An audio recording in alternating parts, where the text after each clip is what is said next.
Right, whilst I'm uploading that video for natural gas and other commodities like metals and oil and so on, which you can see in the video linked at the end of this one, I'm going to cover stock markets and currencies very quickly. I want to point out this little chart that I put up sometime a couple of months ago on the S&P. And let's just have a look at this. This is on Twitter. I just sort of recalled this from some time ago. And I had this path down from the high at around about 45.70, 45.80, somewhere around there, down to this level here around 42.20. And actually, that's where the price is.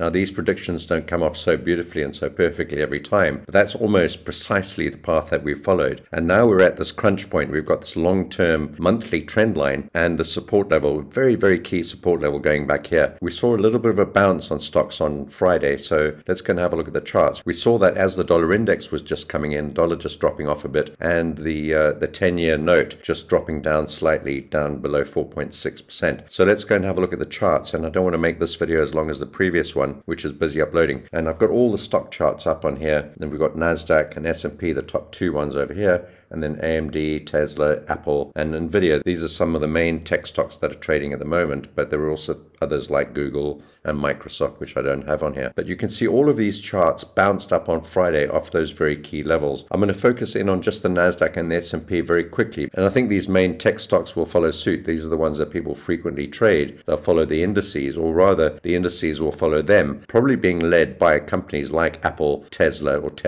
and Nvidia, the chip stocks, AMD, and that sort of thing. But let's have a look quickly at these two indices, the NASDAQ, and you can see the NASDAQ bounced off this red line, green support zone that I had drawn in from ages ago, and we just poked down through that red line, that support line, but just towards the bottom of this green support zone. If I switch to the weekly chart on NASDAQ, you can see why I've got that green support zone in there. It's the previous lows and highs, consolidation, supply and demand zone, and that's where we are right now after a pullback from the high down to this recent low of around about 10%, 9.6%. So that's where we are on NASDAQ, and I think we found some weekly support there. That's not a reversal candle, but it's a doji candle, it's a hesitation candle, and it's at a very key level. It all depends on where you think these markets are going, whether we've got new lows coming in this year, or if we'll see a potential recession and a move down in the stock markets delayed into next year.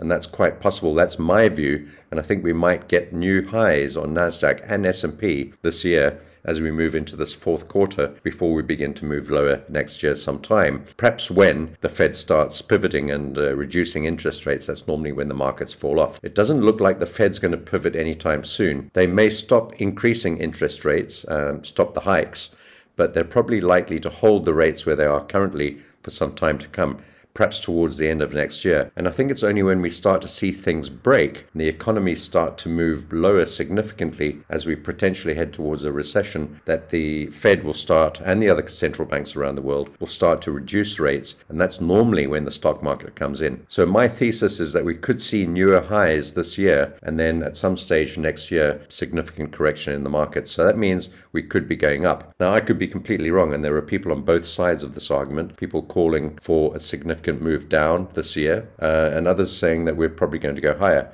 I don't really know what the answer is, but I think I'm betting on the side of a slightly higher stock market, maybe new highs before a move back down into maybe the middle of next year. So that's where we are in NASDAQ. And then if we switch to the S&P chart, we'll see the same sort of thing. And if you think back to that monthly chart that I just showed you on Twitter, here we are here. And this is kind of the same thing without those squiggles drawn in. There's that support level and the channel that I had penciled in on my post in X, and that's where we are right now. And we're just looking for support to hold around about here. We could get down a little bit further, down to perhaps 41.80, which is where the 20-period moving average is on this monthly chart and where this sort of red support zone is, or we might find support here. If we go back to the weekly chart, let's just cycle back towards daily charts. Last week's weekly candle formed a little bit of a wick low, a bit of a spike low against that same support level and this rising channel. And if we have a look at the daily chart, you can see we've got actually potentially the formation of a new uptrend. So we've got 2 days following the spike low on Wednesday through the channel, and we've got 2 days with higher highs and higher lows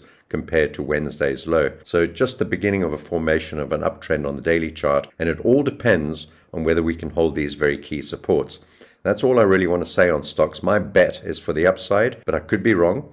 and we need to be nimble and we need to be adjustable and flexible when we're trading these markets, because they really could go anywhere. With this potential government shutdown looming, it looks like I thought it was off, looks like it's going ahead again now. That could put some jitters into the market. However, normally when there's a government shutdown, the markets actually seem to hold up quite well. We are going into the fourth quarter of this year. Generally, in the fourth quarter of most years, and particularly in pre-election years, the markets tend to hold up pretty well and actually make something like a 9 to 10% gain. Doesn't mean that's going to happen this year, but I think we've got a good chance of that happening, which could take the S&P up to new all-time highs as well. My overall idea is that we'll get to potentially to new all-time highs, a fraction higher, perhaps up to about 49, maybe even 5,000 on S&P before a pullback. And at the same time, we might see the NASDAQ do something similar, move up to about 16.5, maybe 17, maybe even 17,500 before the more significant collapse downwards, probably towards the middle of next year or the end of next year,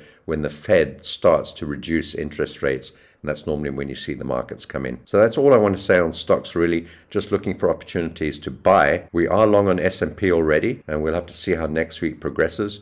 Maybe with some jitters because of the potential shutdown. Who knows if that's going to carry on or not, or if they're going to come to a last-minute resolution. So that's on stocks. And generally, we could be looking for slightly higher highs on NVIDIA. Apple, if we can find some support here above its 200 moving average, begin to move up, that's going to be pretty key to dragging the NASDAQ up. And then companies like Tesla also add to a bit of optimism in the market overall. Wherever Tesla goes, it generally tends to, even though it's not the biggest stock, sort of bring some excitement into the tech side of the market, and that could move up, even though it's sensibly not a tech stock, but a car stock, depending on how you look at it. But Tesla's right at the bottom of its channel and bouncing off there. That's the 100-period moving average. And we've got this red support line going back quite some way, which it has not closed beneath. I'm not going to go into stock names in detail right now, but overall, we trade these quite frequently in our private members room. If you're interested in that, there's a link below in the description below this. And if you've enjoyed this video, please give it a thumbs up, and please check out the one on commodities, including NASDAQ and metals, gold, silver,